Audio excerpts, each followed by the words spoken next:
So today I'm about to fall through my guy Skrapp studio, Green Room Studios, and just catch up, man. See what's going on. You never know what kind of inspiration you gonna get when you walk in Green Room Studios. So I'm gonna take y'all with me, and yeah, let's see what happens, man. It's always good conversation with the big bro. I consider him a mentor in this business, so yeah, let's go see what the homies doing. Top off the Maybach, switching all through the lanes. Run the playback, a different day, but it's the same. You know you loving it, you don't have to say it. Found the formula, I can't stop from winning. Count it up, spend it before we start. No credit cards, I'm cashing out the bar. Trips to Vegas, LA, let's plan them. Wherever you wanna go. Oh yeah, it's switched a lot since the last time I've been here. Yeah, man. I just got that Mac Pro. Yo, yeah, I was looking at the video. Yeah. I seen you pull it out. Yeah, man. And it makes a world of difference. Nigga, I'm talking about night and day shit. A lot of people don't know about the very, very first placement, the very, very first, for me, exposure to the music industry, which happened through you, which I'm super grateful for. Yeah. So I guess let's go back to where I was at in my career. So I had just finished college, was working after college, and my original plan was to save up and move to LA. But it didn't work out like that. In the midst of working and saving up, we met through Ustream. Mm-hmm. And I was just vibing out, creating on there.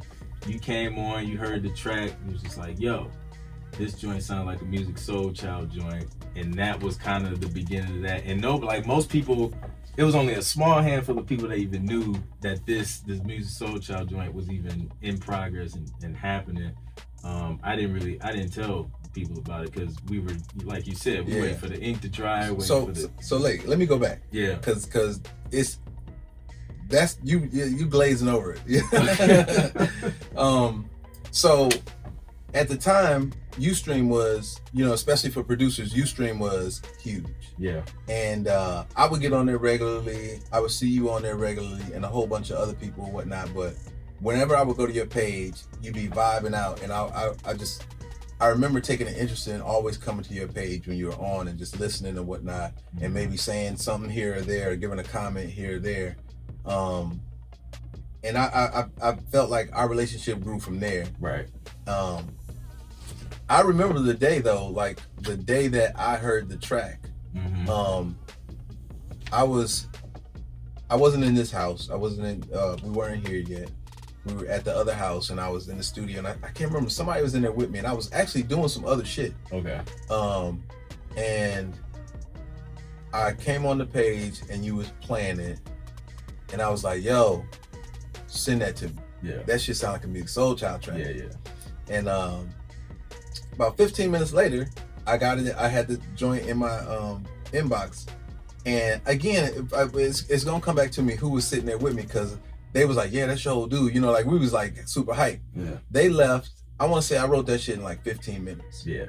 The first draft of that record happened really quickly, and that's kind of like the case when you have a record that is, when you hear a track as a writer. Right.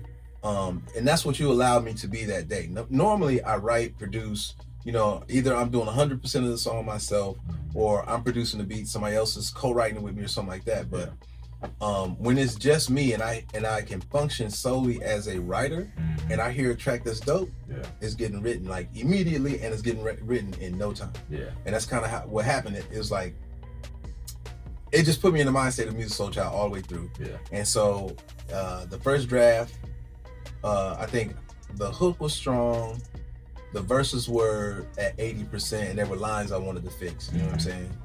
And that probably took me a day, or I think I lived with it one way for like a little bit, and then I came back and revisited it, and I sent you the version where I had fixed all the lyrics. Yeah. But even then I was like, yo, I'm gonna get this shit to Musiq Soulchild. Yeah, you know what I'm saying? Exactly. And I didn't know how at the time, but I just knew I was gonna do it. Yeah. And I really didn't want to be too. I was telling you to like, yo, just keep it low key for now, because I don't want us to get hype and get people hype, Right. and then the shit, you know how that works. It don't go through. Yeah, people start doubting your credibility and all that kind of stuff. Yeah. And also because I wasn't sure how I was gonna do it. I just knew I was gonna do it. I just didn't, know what resources I was gonna have. Yeah.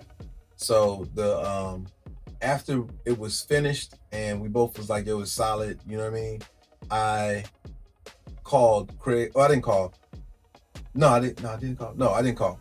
First thing I did was go through my contacts.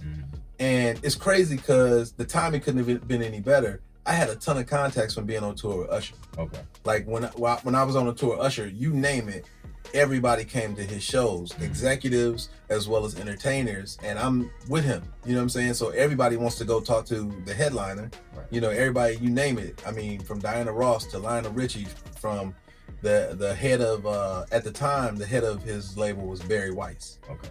Excuse me. Barry Weiss would come to the shows. I met Steve Gottlieb. I met, you name it, I met all these people via Usher. You know what I'm saying? And one of the names that came up what I realized is Atlantic Records was the label that houses Musiq, and Craig Kalman was the president. Okay. I've never really met this guy. Like I can't even say I remember him from the tour. I just don't, and I don't know how I had his email. Okay. It was crazy because I had made a lot of contacts throughout music, period. And I can't say I've been the best at following up or any of that kind of stuff, but I had his email address. Yeah. And I was like, yo, I'm gonna send this, I'm gonna send it. Yeah. And I sent it cold turkey. I was like, smash. I think I got the email somewhere, but it says smash for Musiq Soulchild. Let me see. I'm gonna look it up while we talking, but it says smash for Musiq Soulchild. And I didn't think, typically my MO when it comes to sending out records is send it and just go from there. Yeah. If you get a call back, that's when you know something's popping. If you don't, keep it moving. At least you haven't wasted time just sitting there waiting on a response or whatever. So right. I want to say from the time I sent it, about 2 weeks later, I'm in Miami and we're getting Starbucks, and I see a strange ass number on my phone. Normally I don't answer these numbers, you know what I'm saying? Yeah. I'm like everybody else. If you ain't in my database, but I do remember I had been sending out a lot of records. Okay. And you don't want to be on the end of, you don't want to be on the end of where you missed a call, an important call, and now you're calling people back. Yeah. So I picked up, and it's I don't know this lady's name, Allison or something like that. It's okay. Addison, something like that. She's like, "Hello, may I speak to Dwight Skrapp Reynolds?" And I was like, "Yeah, this is him." And she's like, "I have Craig Kalman on the line from Paris. He'd like to speak to you." I was like, "Okay." She's like, "Do you have time?" Is what she asked me. "Do you have time to talk?" I was like, "Yeah." So he's like, "Hey, got the Musiq Soulchild record. I think it's genius. I love it. You know what I mean? I'll be in Atlanta and within the next month or so, and I'd love to meet with you, and discuss the record." Yeah. I was like, "Oh, okay." And he didn't give me a specific day or time or nothing. He just said he'd be in Atlanta, and I'm like, I hung up. I felt like I hung up without asking the right questions. Yeah. Like I should have said, like, "Yo, what day and time possibly? Right. Is this a morning thing? You know what I'm saying? Yeah. So 2 weeks go by, and I get a call, and it's Craig saying, meet him he's in town. It was just real shotgunny. Yeah. "Hey, I'm in town. Meet me over at Icon Studio real quick. I'm gonna have music there, and we'll discuss things." Yeah. Now, I had already talked to you about the initial callback, you know what I mean? But here's where things got real different. And in the grand scheme of this whole thing, is super interesting how business works. Right. So we're I get there early. Musiq Soulchild arrives next. He comes in and, you know, his manager is like, yo, who are you? I'm like, shit, I'm Skrapp. You know what I'm saying? Because I'm thinking he know about this. Right. He doesn't. Oh, man. Right.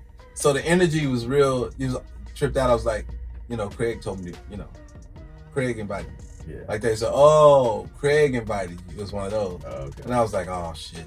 I must be in the middle of some shit. Yeah. So Craig comes. He comes with Andre Harrell and this other guy who works for Atlantic Records. I can't think of his name, like Z or something like that. Okay. And you could see that Musiq's manager was a little, you know, put off by me being there, whatever. And Craig was like, yo, come step outside for a second. You know, and he was just explaining to me like, yo, let me talk to them so I can help them understand. I just kind of did this kind of shotgun. I just think the record is so amazing, blah, blah, blah, blah, blah. Yeah. So I was like, cool. So whatever they talked about, I have no idea. I got invited back into the room. It's like, well, let's hear the songs. And it was like, at that time, I think it was 2 or 3 songs that they asked to hear. Okay. But when I played the formula,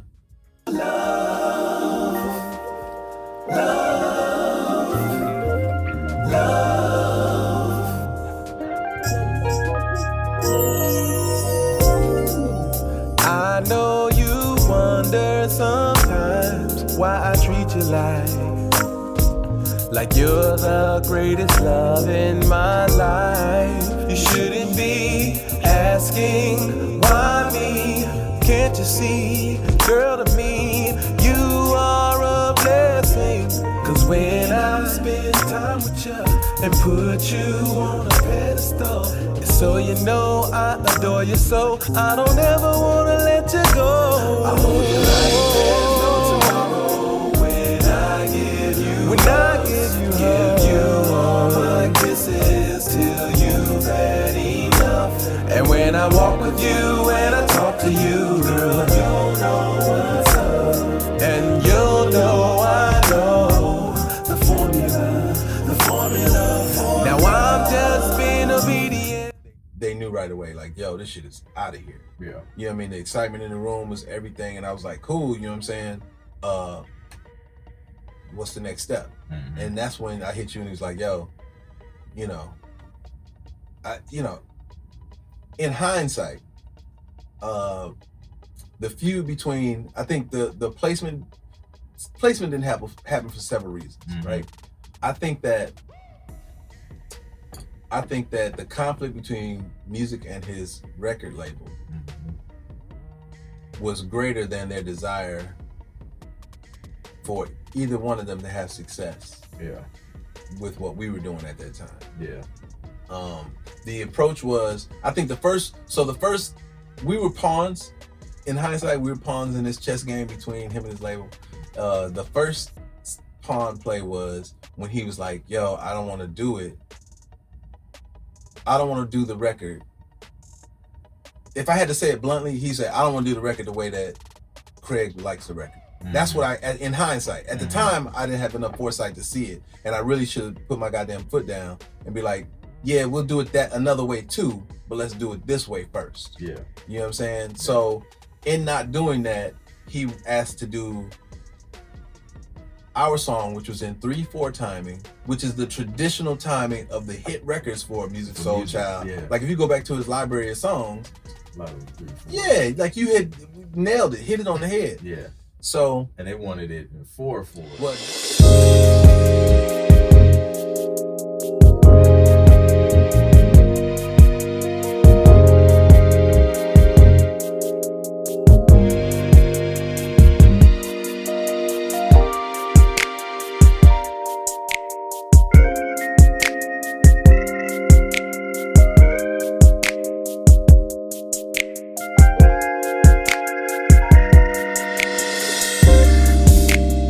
I know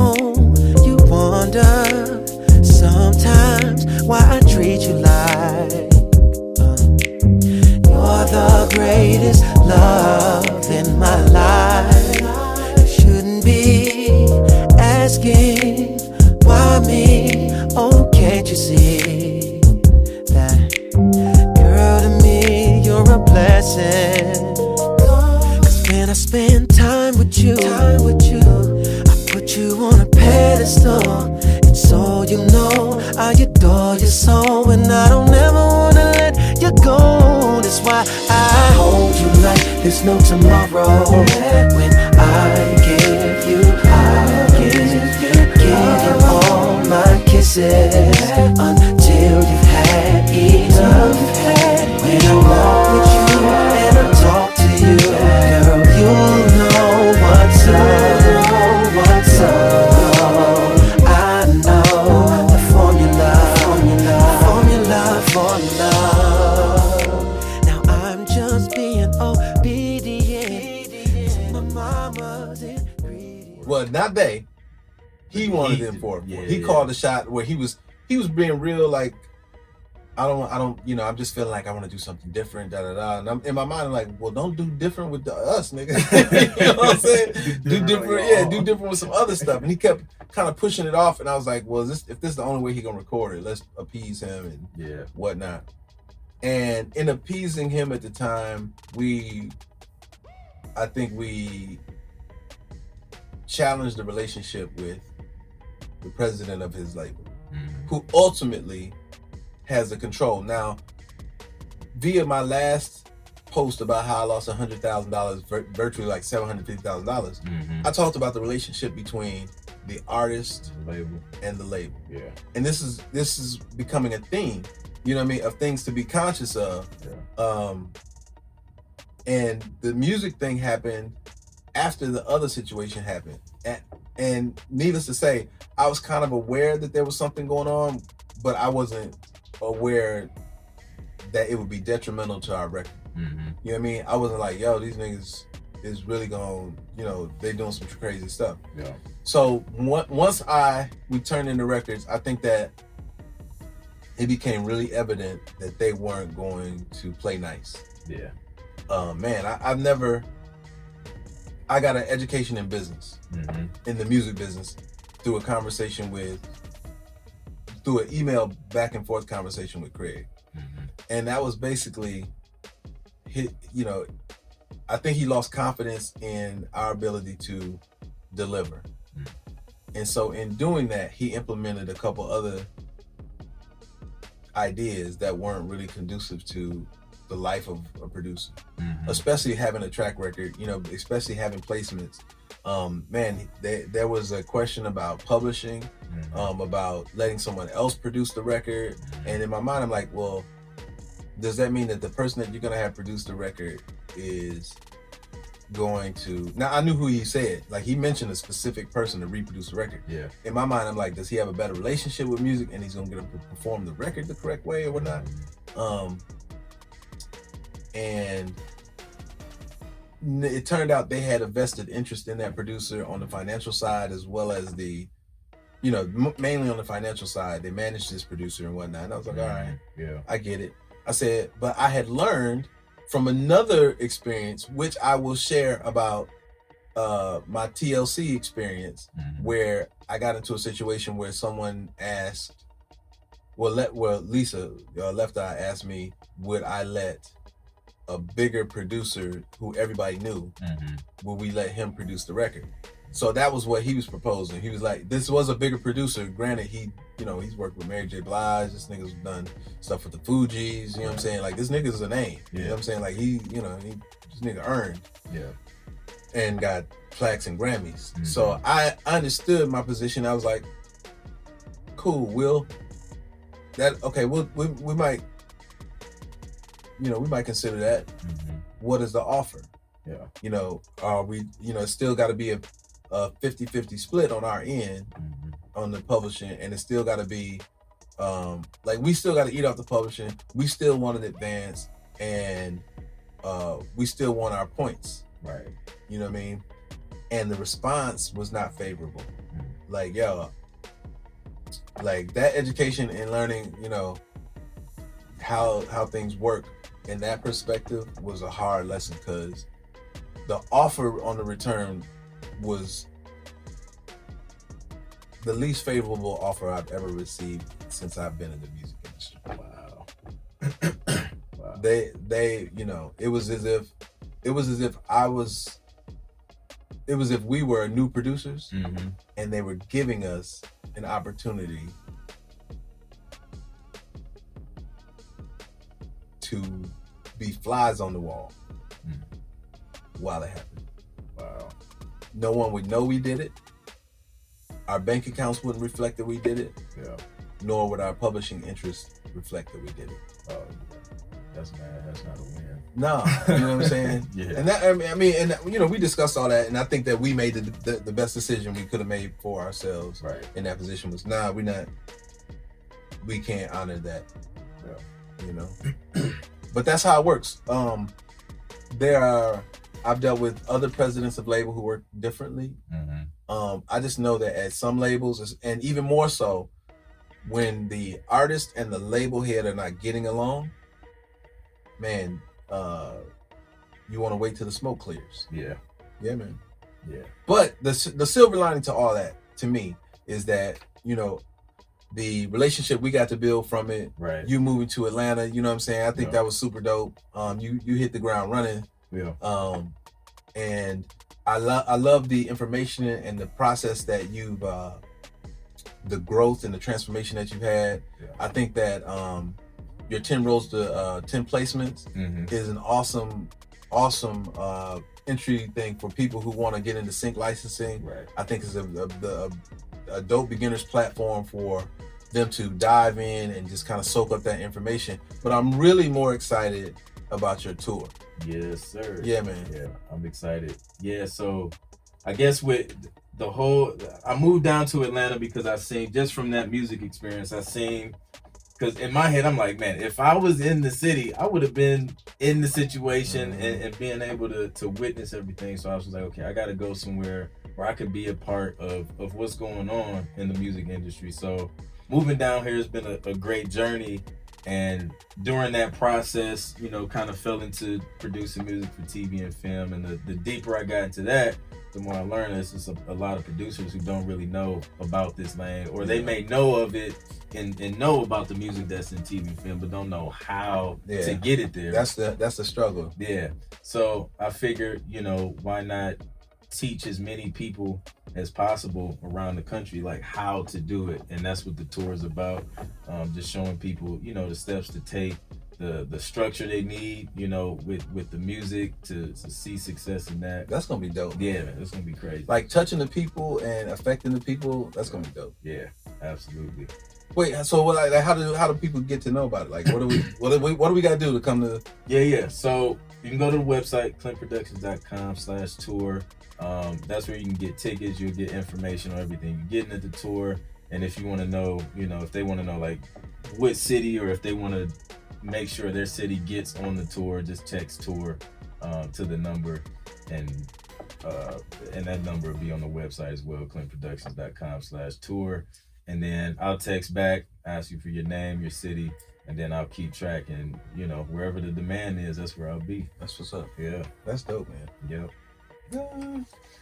So, yeah, man. So just working and keeping the placements coming in, man. That's the goal. Yeah, who would have thought, man? You know, how long you been down? You've been down for how long now? Since 2011, so going on 9 years. Yeah. In February. You've come a long way, bro. Yeah. Yeah. Like I said, congratulations on all your success. Thanks. You are a brilliant dude. Appreciate it. And the Sync tour, I think, is going to just add to your legacy of the people that you are going to be able to help. Right. You know what I'm saying? Yeah. Yeah, that Musiq Soulchild story, man. Yeah, it's just it's one of those. I discuss it often with writers and producers as a know your worth kind of thing. Right. You know what I'm saying? Yeah. And then beware. Just be conscious of what's going on around you. So yeah, man, that was good. I'm glad we talked about that, man. Yeah, definitely. Man, that's crazy. That's just crazy how that, like you said, that artist and that label dynamic, man. Once they lose it, and people wonder what has happened to some of their favorite, you know, entertainers. Yeah. The relationships between the people who provide the service and the people who distribute it. Yeah. When you cross that line, it is it's hard to come back. Yeah. And we've seen it. We've heard people argue with their labels and all that, and then you don't hear from them anymore. They take some label heads take stuff personal. Yeah. And I've been privy to, it was almost 3 situations, but those 2, with the other group, and which people keep trying to guess who the other group is. Mm-hmm. And moving forward, as much as I can keep the anonymity of some of these, discussions, I don't really want to, divulge. Right. So people have been guessing about the other group, and you'd be surprised at some of the guesses. I'm not saying who, but yeah. But this one we had to kind of put everything in perspective. And Musiq has been back over here. Musiq is working on. Well, Musiq is a part of a huge record. Okay. That we're part of. Okay. That, you know what I'm saying? If you remember what I'm talking about, which we can't really discuss. Right. Hugest artist, you know what I'm saying? Yeah. So he's on that. Okay. Yeah. We tried somebody else on it at first, and then, he decided to fall off. There was a phone call like, yo, you want to jump on this? Gotcha. Yeah. So, he understands, like, we talked about all that. We've worked on a few things since then. Yeah. But I don't think he's with them either anymore. I think he resolved his situation and got out of there. Gotcha. Yep. That's what's up. And I think that's typically the pathway for when an artist with his stature has a conflict with his label who don't see his interests at the forefront. Yeah. Then they can switch it up to some independence. And the independent money, that's a whole nother discussion too. We'll talk about the lucrative business of being your own label and stuff like that. Yeah. Especially with, it's so many things to discuss from the aspect of syncing and, using that as an independent artist, as another vehicle. Cause you orchestrated a huge sync placement for some friends of ours, right? Yeah. Yep. The APX. Yeah. The Netflix movie Napoli Ever After. So that's Annihilation, yeah. Yeah, that was a crazy story too. So I did some Christmas records on Tamar's. Yep, Tamar Braxton, I remember that. So while I was out there, we was in New York working on that. It was me, another producer, his manager, and like a couple other cats, some heavy hitters. But so years went by. Me and the manager that was there, we exchanged information and kind of kept in touch over the years, just talking about sync stuff, just questions and exchanging some conversation just about different composers in that industry. So he reached out. He was just like, "Yo, you got this particular music supervisor's contact? Like, I got some music, from my team that I want to send to him." And I was like, I don't, but if I come across some information, you'll be the first to know. I'll let you know. Right. So then later on, I don't know if it was like later on that day or like the next day. And I was like later on that day, a few hours later. He was like, guess what? I was like, what's up? He was just like, I was scrolling through my phone, found some contact information from him, from some stuff we had placed like some years ago. Right. And then he shot me the info. He was like, here it is in case you ever need it. So I was just like, dope. So that happened. That happened. It wasn't far after I had signed a deal with APX to pitch some of their stuff, just like on some sync agent type stuff. Because I believed in their music. Their music. No, you ain't gotta tell me. You're a part of it. You know what I'm saying? So I got the opportunity to work with them, and they're geniuses. Genius. Yeah, they're geniuses. And I mean, the branding, everything is in place to where literally send the music, everything else does. No, they're moments away from their breakthrough. Seriously. Yeah. So I had signed a deal with them, and then I had got this music supervisor's contact, and I was just like, okay, these group of creatives, it's a perfect opportunity, right? Because I don't know the music supervisor, I don't have a personal relationship with them, but because of the way they establish themselves, it's gonna be easy for me to break that ice because they already have Teddy Riley on their side and some other legends in the funk. Jody Watley. Yeah, exactly. So So I reached out to him, shot him an email. I was just like, yo, and it was something I learned from you. It was like when you cold calling or cold emailing, blow the record up, so they can't ignore it. Like, That's yo, right. This joint is dope. You need Gotta to be check it out. hypest shit ever. Yeah, got him super hyped. He replied like within an hour and was just like, yo, this is right up my alley. This is dope. Send me, the deliverables so I can add it to my collection. I got a couple scenes I'm working on right now to see if it'll work. And that was the beginning of that relationship. And I want to say a couple months went by, and he had reached out. His team had reached out, sent me a sync agreement for Napoli Ever After, because they were in post production. And then that was like the start of that placement, and that's dope. Yeah, and the rest is history. So it was crazy because like we always talk about how this business is about relationships, and you never know like what opportunity could lead to the next opportunity, or who's gonna be the one. And you may be a person who plays a role in somebody else getting the placement. Absolutely. So it's just all connected, man. Yeah, man. I love that story, yo. Yeah. I love that. Yeah. Well, shoot, man. We could go on and on talking about all these, the way we're intertwined in each other's careers and stuff, and how we're moving around. What we'll do is, hopefully, well, not hopefully, I know that you're going to package up your sync license tour. Yeah. Maybe when you get ready to release it or whatnot, we can sit down, chop it up again, and see if our people are, you know what I'm saying? Yeah. So you can give them some insight on what they can get out, what's offered on it or whatnot. Right, yeah.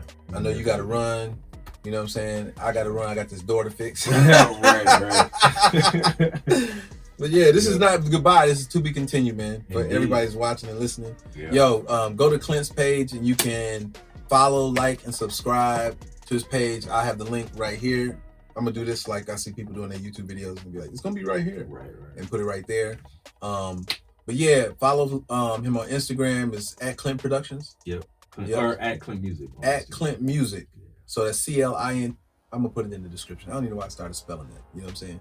It's gonna be in the description. Holler at him. You know what I mean? Mine, of course, y'all know my information. For Clint's people that don't know my information, it's at IC Green. I see the word green on Instagram and all other social formats and platforms. Yes, sir. Yeah. All right, bro. I appreciate it, man. Yes, sir.